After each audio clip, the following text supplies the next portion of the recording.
The 7 Deadly Sins.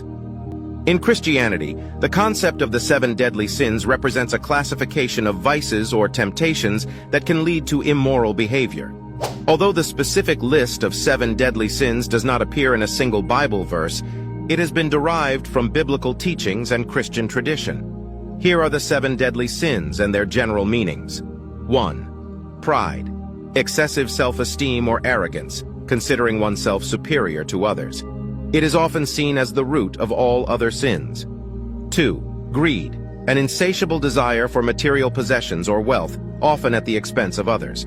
It involves placing wealth and possessions above more important values. 3. Lust. Unrestrained or excessive sexual desire. It refers to seeking sexual pleasure outside the boundaries set by God. 4. Envy. Resentment or desire for what others have, whether it be possessions, abilities, or qualities. It involves feelings of discontentment and jealousy towards others' successes. 5. Gluttony. Overindulgence in food or drink to the point of waste or self-harm. It can also extend to excessive consumption of anything beyond what is necessary. 6. Wrath. Uncontrolled anger or rage. It involves harboring and expressing violent or vengeful feelings towards others. 7. Sloth. Apathy, laziness, or a lack of motivation to engage in productive activities. It refers to neglecting one's responsibilities